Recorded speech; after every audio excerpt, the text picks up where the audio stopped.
जोरदार अभिनंदन कर दें समूचे मंच के और अपने आज के इस अनूठे अलग प्रकार के कार्यक्रम के इस कार्यक्रम के कई आयाम हैं। एक आयाम अभी हमने सबने देखा, हमारी समाज के विभिन्न अलग अलग प्रकार की प्रतिभाओं का मंच पर बुलाकर सम्मान किया गया। हमें इस बात का भी आनंद है, ये कार्यक्रम में जैसे आकाशवाणी का पंचरंगी प्रोग्राम होता है, पुराने समय में कई गानों को कई प्रकार के रागों को मिला करके कार्यक्रम में एक साथ आनंद के साथ वो बहुत अच्छा कार्यक्रम होता था। ऐसे राजौरिया जी के जोरदार अभिनंदन करो। इनने अपने इस आयोजन में जब संविधान गौरव दिवस की बात कही है तो उसमें सभी प्रकार के लोगों से अभिनंदन कराने का काम, साथ में कुछ खाने पीने का कार्यक्रम भी बनाया है ना? क्या बनाया है? बेड़ई हलवा। मेरे को एकादशी है, तुम सुनाए जा रहे हो।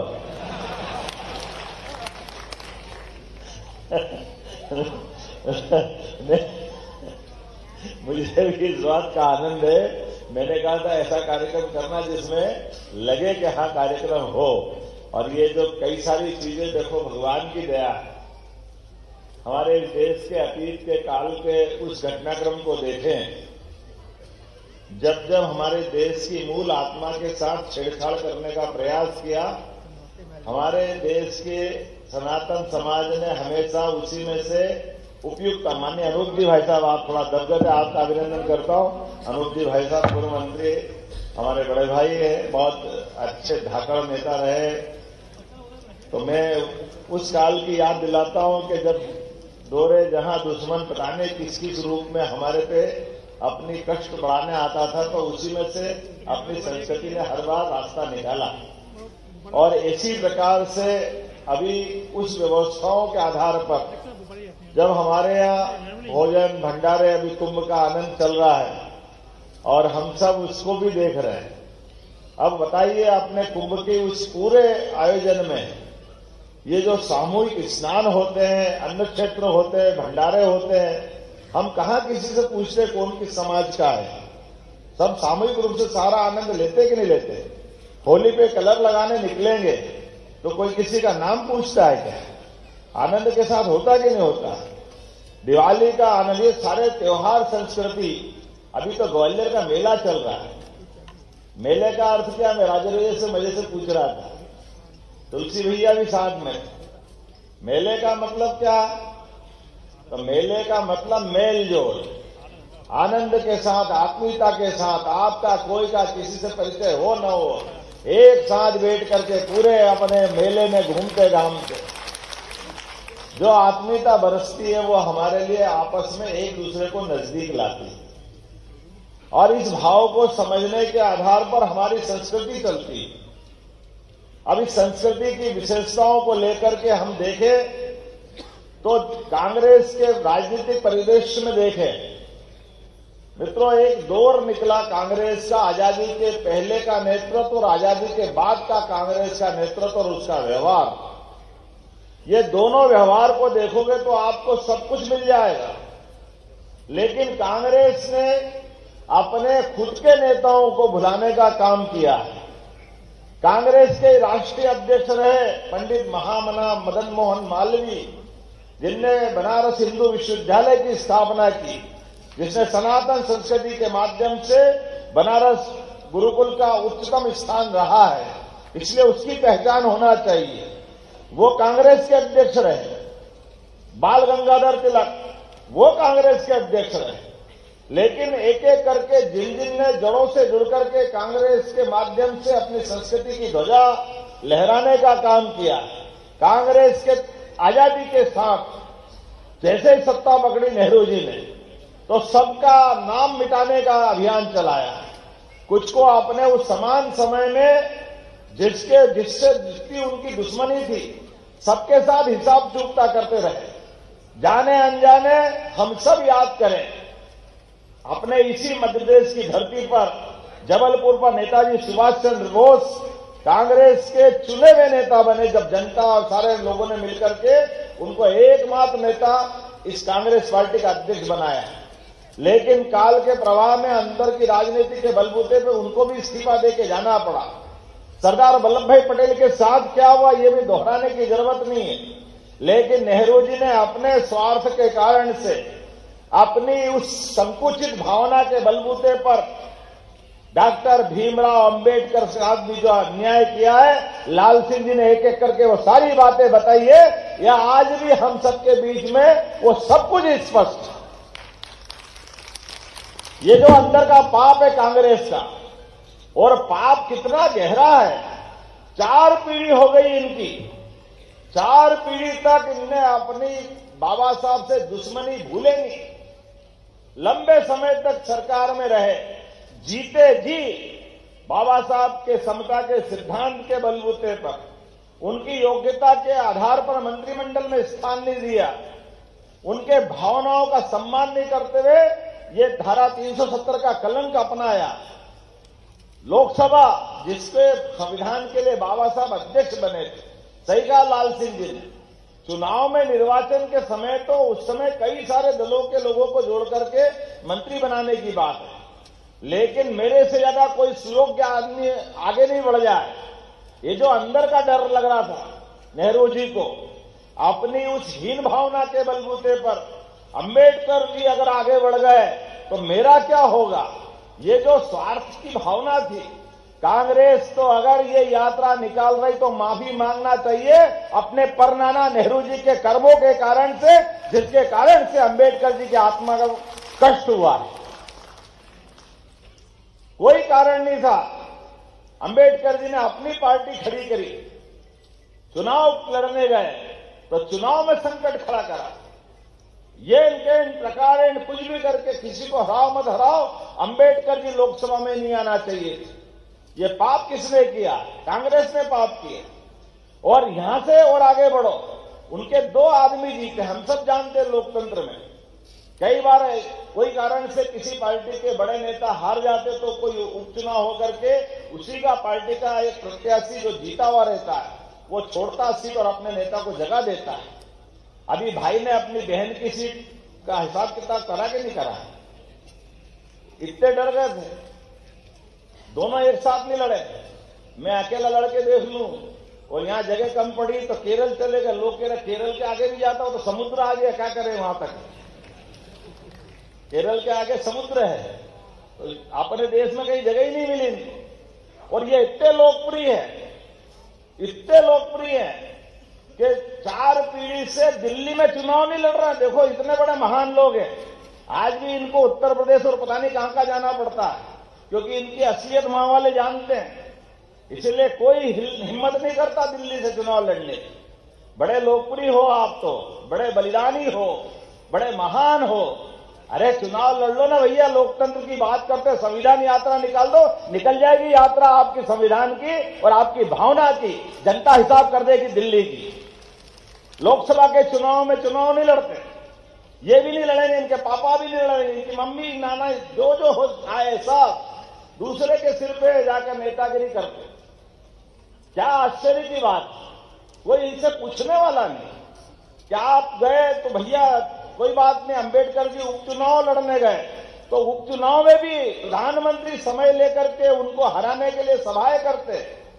ये कलंक किसी ने लगाया तो कांग्रेस के तत्कालीन राष्ट्रीय नेता और हमारे उस समय के प्रथम प्रधानमंत्री के खाते में आता है।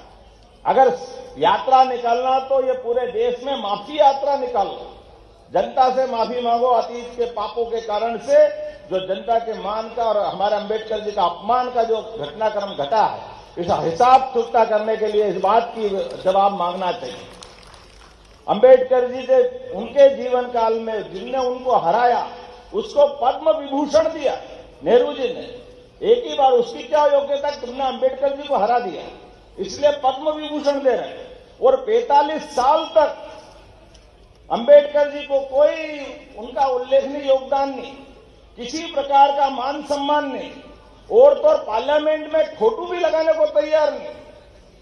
उनके अपने जन्म स्थान की छोड़ो, उनकी दीक्षा स्थल की, चैत्य स्थल की, महानिर्वाणी वाले स्थान की कोई बात ही नहीं कर रहे हैं। किसी प्रकार का कोई विषय नहीं, जैसे कोई महान ऐसा कोई व्यक्ति आया गया पता ही नहीं चल रहा है, इतनी प्रकार की दुश्मनी। और अब आज जब सरकार चली गई, सत्ता चली गई, तो अंबेडकर जी याद आ रहे हैं।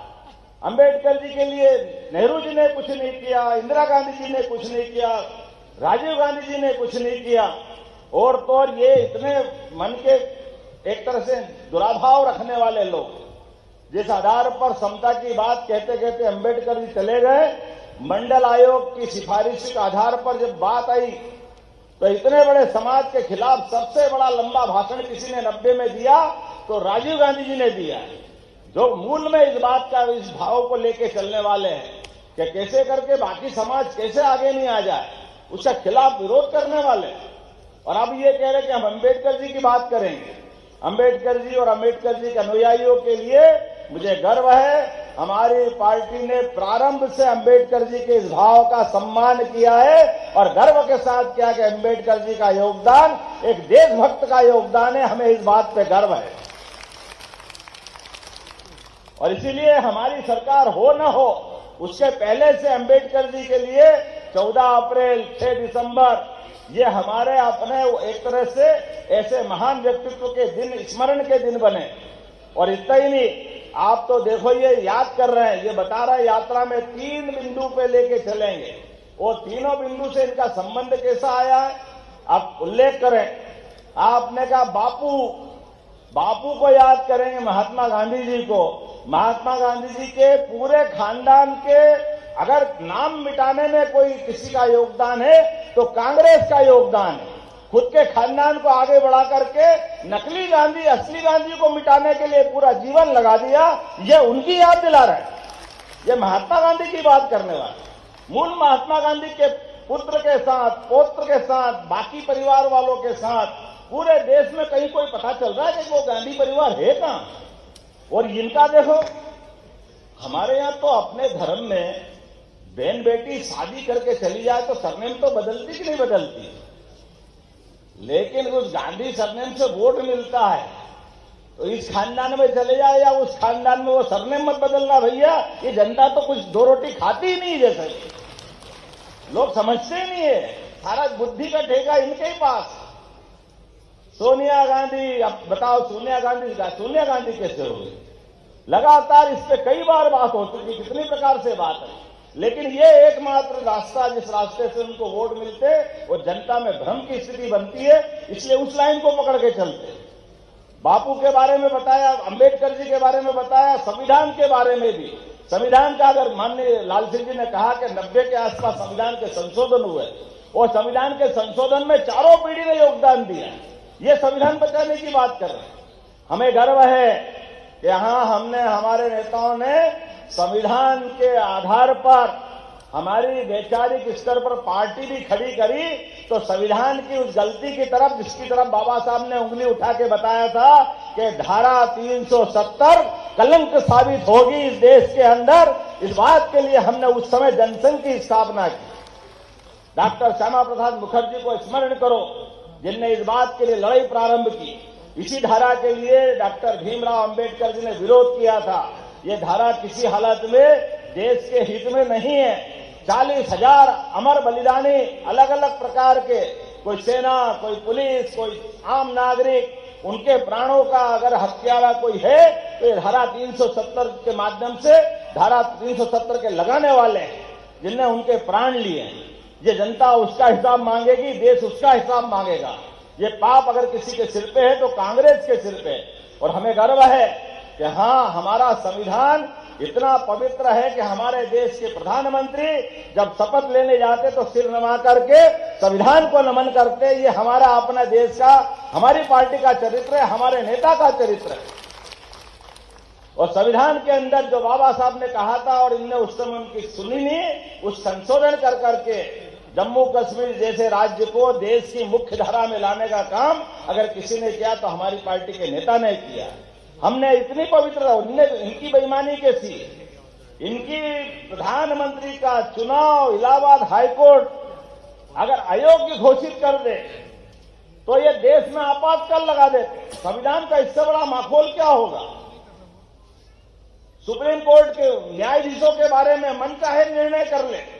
ये अगर पाप किसी के सिर पे है तो कांग्रेस के सिर पे है। जब मर्जी आए, जैसा जो मर्जी आए कर ले। एक नहीं, एक के बाद एक इतनी सारी गलती करे और ये कह रहे कि हम यात्रा निकालेंगे, बाबा साहब की जन्मस्थली पे यात्रा निकालेंगे, जब पूरे देश से झाड़ू लग गई इनकी तरफ से। ना कोई राज्य बचा, ना कोई दिल्ली की सरकार के आते पते ठिकाने लग रहे।